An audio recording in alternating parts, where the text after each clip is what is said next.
Hello friends, આજે આપણે ધોરણ 9 વિષય ગણિત વિકાસ પરીક્ષાલક્ષી એસાઇનમેન્ટ 2026માં વિભાગ બીની અંદર ચેપ્ટર નંબર 11નું સંપૂર્ણ સોલ્યુશન જોવાના છે. જો વિદ્યાર્થી મિત્રો હજુ સુધી આપણી ચેનલને સબસ્ક્રાઇબ ના કરી હોય તો કરી લેજો. બાજુમાં આવેલા બેલ આઇકન દબાવી દેજો જેથી આવનાર વિડીયો નોટિફિકેશન તમને મળતું રહે. ચાલો આપણે સોલ્યુશન જોઈ લઈએ. ચેપ્ટર નંબર 11 પહેલો દાખલો છે. એક સમઘનમાં બંધ બેસી તે રીતે જ ત્રિજ્યાવાળો એક ગોળો મૂકેલ છે. જુઓ આકૃતિમાં. વિદ્યાર્થી મિત્રો અહીંયા આકૃતિ દર્શાવેલ છે, ધ્યાનપૂર્વક અભ્યાસ કરવાનો છે. તો પહેલું છે ગોળાની વક્ર સપાટીનું ક્ષેત્રફળ શોધો. બીજું સમઘનના પાર્શ્વ પૃષ્ઠફળનું ક્ષેત્રફળ શોધો. તો અહીંયા સૂત્ર લખવાનું છે. તો પહેલું છે ગોળાની વક્ર સપાટીનું ક્ષેત્રફળ 4 પાઈ r² માટે સમઘનની L બરાબર 2r લેતા. તો સમઘનના પાર્શ્વ પૃષ્ઠફળનું ક્ષેત્રફળ થશે પાઈ L². તો L બરાબર થશે 2r. તો 4 તો 2 ની 2 4 આખાની 2 ઘાત થશે. તો અહીંયા 4 એવા ને એવા, તો 2 ની 2 ઘાત એટલે 2 દુ 4 થશે. r ની 2 ઘાત આવશે. તો 4 ગુણ્યા 4 એટલે 16r² આવશે. બીજો દાખલો જોઈ લઈએ. નીચેના પ્રશ્નોના જવાબ લખો. તો પહેલો છે આઈસ્ક્રીમના કોનમાં વપરાયેલા કુલ કાગળનું ક્ષેત્રફળ શોધવાનું સૂત્ર લખો. બીજું છે ફૂટબોલમાં સમાયેલા હવાનું ઘનફળ શોધવાનું સૂત્ર લખો. તો પહેલું સૂત્ર છે શંકુનું પૃષ્ઠફળ થશે પાઈ r કૌંસમાં L વત્તા r. બીજું છે ગોળકનું ઘનફળ થશે, એટલે ફૂટબોલ છે એટલે ગોળ આવે એટલે ગોળકનું ઘનફળ 4/3 પાઈ r². ત્રીજો જોઈ લઈએ. એક લંબવૃત્તીય નળાકાર બંધ બેસે તે રીતે ત્રિજ્યાવાળો એક ગોળો મૂકેલ છે. તો પહેલું ગોળાની વક્ર સપાટીનું ક્ષેત્રફળ શોધો. બીજું નળાકારની વક્ર સપાટીનું ક્ષેત્રફળ શોધો. તો પહેલું છે ગોળાકારની વક્ર સપાટીનું ક્ષેત્રફળનું સૂત્ર થશે 4 પાઈ r².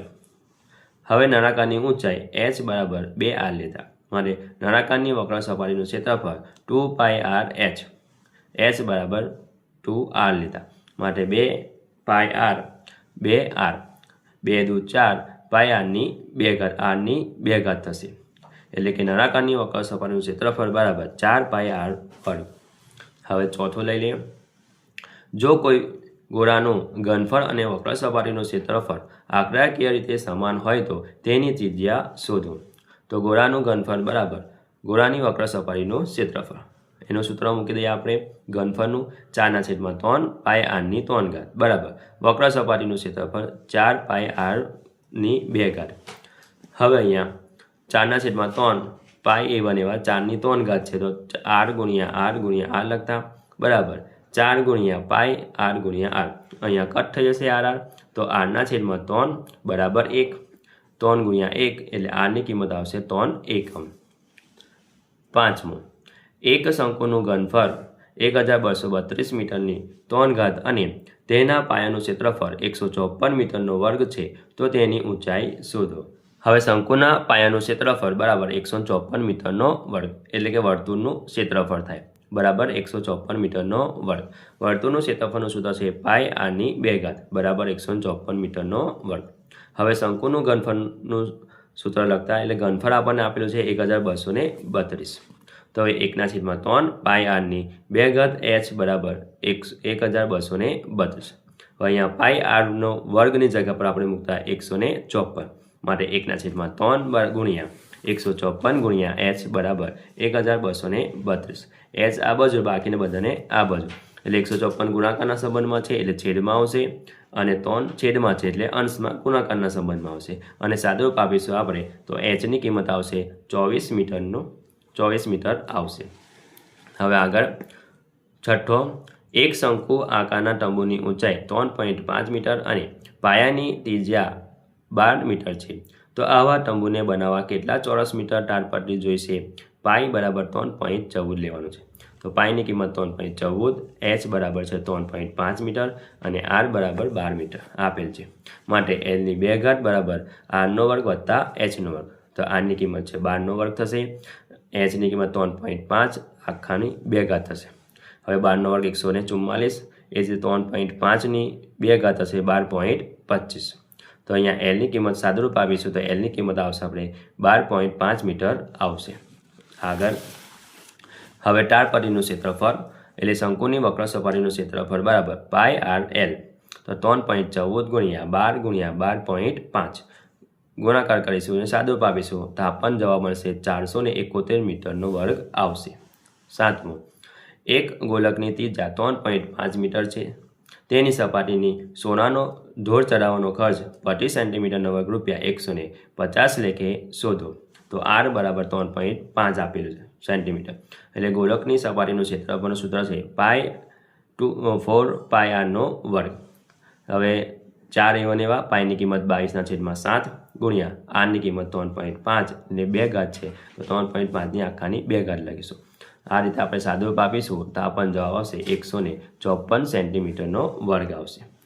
હવે સોનાનો ઢોળ ચડાવવા માટેનો ખર્ચ રૂપિયા 150 છે. માટે 1 સેન્ટીમીટરનો વર્ગને ખર્ચ 150 રૂપિયા. તો 154 સેન્ટીમીટરનો વર્ગનો ખર્ચ માટે કેટલા પ્રશ્ન ચિહ્ન એટલે 154 ગુણ્યા 150. તો અહીંયા રૂપિયામાં જવાબ આવશે આપણે 23,100 આવશે જવાબ. 8મો દાખલો, એક શંકુની ત્રિજ્યા 21 સેન્ટીમીટર અને ઊંચાઈ 20 સેન્ટીમીટર છે તો તેની કુલ સપાટીનું ક્ષેત્રફળ શોધો. તો વિદ્યાર્થી મિત્રો આર બરાબર અહીંયા 21 સેન્ટીમીટર, એચ બરાબર 20 સેન્ટીમીટર, તો એલની 2 ઘાત બરાબર આરની 2 ઘાત વત્તા એચની 2 ઘાત. તો આર અને એચની કિંમત મૂકીશું તો આર છે આપણે 21 એટલે આખાનો વર્ગ આવશે વત્તા એચ છે 20 આખાનો વર્ગ. 21નો વર્ગ 441, 20નો 400 સરવાળો કરીશું તો 841. તો હવે એલની 2 ઘાત છે તો આ બાજુ આવે તો વર્ગમૂળમાં લાગી જશે એટલે 841નો વર્ગમૂળ થશે 29. તો એલ બરાબર આવશે 29 સેન્ટીમીટર. તો શંકુનું કુલ પૃષ્ઠફળનું ક્ષેત્રફળ પાઈ આર કૌંસમાં આર વત્તા એચ. તો પાઈ આર અને એચની કિંમત મૂકી દઈશું અહીંયા અને આ રીતે આપણે સાદુરૂપ આવીશું તો જવાબ આવશે આપણે 3300 સેન્ટીમીટરનો વર્ગ આવશે. 9મો દાખલો, 60 સેન્ટીમીટર વ્યાસવાળા અર્ધ ગોળાકારની કુલ સપાટીનું ક્ષેત્રફળ શોધો. અહીંયા આપણને વ્યાસ આપેલું છે એટલે કે ડી બરાબર 60 સેન્ટીમીટર, ત્રિજ્યા અડધી થાય એટલે કે વ્યાસના છેદમાં 2 તો 60/2 સેન્ટીમીટર થશે ત્રિજ્યા. હવે અર્ધ ગોળાકારનું કુલ સપાટીનું ક્ષેત્રફળ આપણે 3 પાઈ આરની 2 ઘાત. હવે પાઈ અને આરની કિંમત મૂકીશું અને સાદુરૂપ આપીશું તો આપણને જવાબ આવશે અહીંયા 115.5 સેન્ટીમીટરનો વર્ગ આવશે. 10મો દાખલો, એક શંકુની ઊંચાઈ 15 સેન્ટીમીટર છે. જો તેની ઘનફળ 1570 સેન્ટીમીટરનો ઘન હોય તો તેના પાયાની ત્રિજ્યા શોધો. પાઈ બરાબર 3.14 લો. તો એચ બરાબર 15 સેન્ટીમીટર અને આર બરાબર આપણે શોધવાનું છે. તો શંકુનું ઘનફળ આપણને આપેલું છે 1570 સેન્ટીમીટરનો ઘન. હવે શંકુનું ઘનફળનું સૂત્ર છે 1/3 પાઈ આરની 2 ઘાત એચ. હવે આપણે ઘનફળ 1570 1/3 એવા પાઈની કિંમત 3.14 લેવાની છે. આરની વર્ગ એટલે આપણે આરની કિંમત શોધવાની છે અને એચની કિંમત છે 15. હવે આ બધાને આરની વર્ગ આ બાજુ રહેવા બાકી બધાને આ બાજુ લઈ દઈશું અને સાદુરૂપ આપીશું આપણને તો આરની કિંમત આવશે 10 સેન્ટીમીટર. હવે 11, શંકુના પાયાનો વ્યાસ 10.5 સેન્ટીમીટર અને તેની ત્રાંસીય ઊંચાઈ 10 સેન્ટીમીટર છે તો તેની વક્ર સપાટીનું ક્ષેત્રફળ શોધો. તો ડી બરાબર 10.5 સેન્ટીમીટર તો આર બરાબર થશે ડીના છેદમાં 2 એટલે કે 10.5/2. પોઈન્ટ દૂર કરતા તો 105/10 ગુણ્યા 2 થશે એટલે 20 થશે. તો આર બરાબર આવશે 105/20. એલ બરાબર આપણને 10 સેન્ટીમીટર. હવે શંકુની વક્ર સપાટીનું ક્ષેત્રફળ પાઈ આર એલ. તો પાઈ આર અને એલની કિંમત મૂકતા અને સાદુરૂપ આપીશું તો 165 સેન્ટીમીટરનો વર્ગ આવશે. હવે 12મો દાખલો, 14 સેન્ટીમીટર ત્રિજ્યાવાળા ગોલકની વક્ર સપાટીનું ક્ષેત્રફળ શોધો. તો આર બરાબર આપણને આપેલું છે 14 સેન્ટીમીટર. ગોલકની વક્ર સપાટીનું ક્ષેત્રફળ 4 પાઈ આરનો વર્ગ. હવે પાઈની કિંમત છે 22/7, આર આપણને આપેલું છે 14 ને ગુણાકાર કરીશું અને સાદુરૂપ આપીશું તો આપણને જવાબ આવશે 2464 સેન્ટીમીટરનો વર્ગ. જો વિદ્યાર્થી મિત્રો આ મારો વિડીયો ગમ્યો હોય તો લાઇક કરજો, તમારા ફ્રેન્ડ સાથે અચૂકથી શેર કરજો. હજુ સુધી આપણી ચેનલને સબસ્ક્રાઈબ ના કરી હોય તો કરી લેજો. બાજુમાં આવેલા બેલ આઇકન દબાવી દેજો જેથી આવનારો વિડીયો નોટિફિકેશન તમને મળતું રહે. Thank you.